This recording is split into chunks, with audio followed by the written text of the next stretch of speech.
আরে এটা কি তা করলাম আমি? এই না দিকে গাড়ি চালালাম। বাচ্চাটা হয়ে গেছে আমি ভাগি ভাগি নাইলে আমার দরতালে ফিটাই পড়ি। বাবু তোমার কি হইছে? কি হইছে? তুমি কি এমপি ক্যাডেট স্কুলে পড়ো? কি অটো অ্যাক্সিডেন্ট হইছে? আরে আরে আরে ধরো ওড়ো তোমার একটু তুলে তোমার আব্বারে ফোন দিয়েছি আমি। বাবু তোমার আব্বার নাম কি? তোমার আব্বার নাম কি? আমার নাম আলামিন। দাঁড়াও তোমার আব্বার আমি ফোন দিয়েছি। দাও একটা মিনিট নাম্বারটা তুলে লই। নাম্বার সেভ নাম্বারই আছে আমাদের সেভ নাম্বার দাও।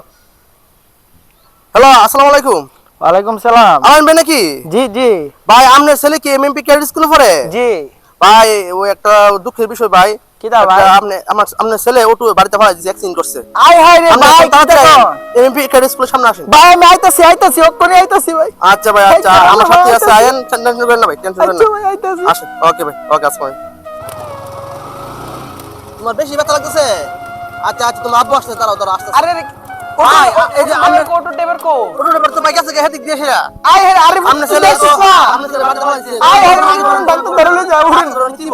আমি গাড়ি তুলেন আমি তুলতাছি উড়ো আই হাই রে উড়ো এটা বড় ফাতলো। ও এই অবস্থার ভিতরে এমন অবস্থা। তাড়াতাড়ি ভাই আমার কপালটা আসল খারাপ। বুঝা আমাদের সাইন ডাক্তার দল না নিয়ে বেরিয়ে আই হাই রে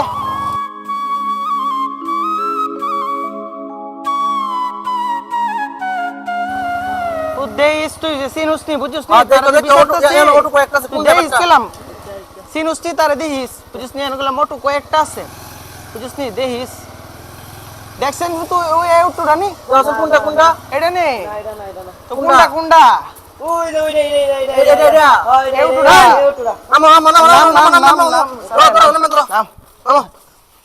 এটা নে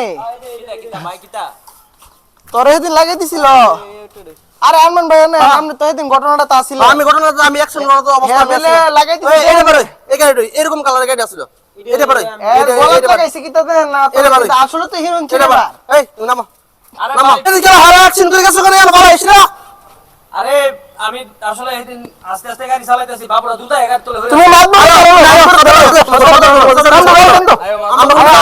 আচ্ছা গাড়ি চালাই দাও মো আয়া গাড়ি রে যাও আয়া আচ্ছা গাড়ি লয়ে যাও জরিমানা এবার দিয়া এবার যাও আরে লাগলো আড়া স্টপ করে দেন তো মাতবর তো মাতবর ও তো দিয়ে আমারে নিতাছেন ভাই আমার কোনো দোষ নাই। মাতবর বিচার করবা আসসালামু আলাইকুম ওয়ালাইকুম আসসালাম। কা আপনি তো জানেন সেদিন আমার ছেলেটার হে বাড়িতে ফালাই দিছে আজ যাওয়া এবার সময় হে গাড়িটা লাগাই দিতে বলেছেন হে আসলে ড্রাইভার ভালো না আমি দাঁড়িয়ে রয়েছি কি রে কিতা হুনি তুই কিতা শুরু করছস? চাচা আপনি তো ভালো করে জানেন আমি গরিব মানুষ অটো চালাই চাচা আমার কোনো দোষ নাই চাচা বাচ্চারা দুটায় ঘুরে আছে চাচা আমার কিচ্ছু করার নাই চাচা আমার সত্যি দোষ নাই চাচা।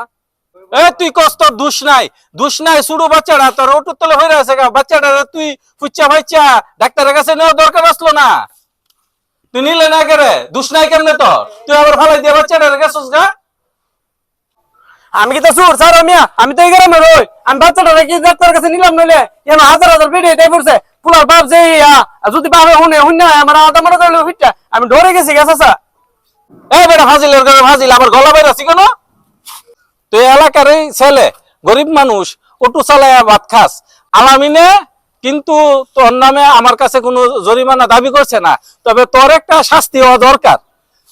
চাচা সত্যি আমার কোনো দোষ নাই এরপর আপনি এত করে কইতাছেন আপনি আমার যে শাস্তি দেন মাথা পাইতেন বদকার তোর নাটক তোর অটোলার আমার চিনা আছে তোরা কিভাবে গাড়ি চালাস তোর তার দরকার ছিল নি বাচ্চাটার কাছে তুই গেছস গা তোর বিচার করুন লাগবো কেন না হারাম দাদা কেন তোর আজকে আমার লেগে বাচ্চস চাচা আমার কোনো দোষ নাই আবার খারিস কেন আসলে আমারও ভুল হয়েছে বাচ্চাটা আমার গাড়ির তলায় পড়ছে আমার দরকার ছিল বাচ্চাটারে ডাক্তারের কাছে নিয়ে যাওয়া কিংবা না দাঁড়া একটু দেখা কিন্তু আমি বয়ে গেছি গা এরকম বই ফেলে তো হইতো না চাচা যেটা করছে বিচার সঠিক বিচারই করছে যাক আলহামদুলিল্লাহ আল্লাহ আমারও বাঁচাক বাচ্চাটারও বাঁচাক।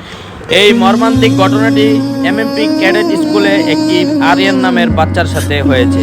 ট্রেন বিমান ব্যতীত যেই কোনো যানবাহন স্কুলের সামনে গেলে অবশ্যই আপনার সন্তানের কথা ভেবে হলো আপনার যানবাহনের গতিসীমা নিয়ন্ত্রণে রাখবেন।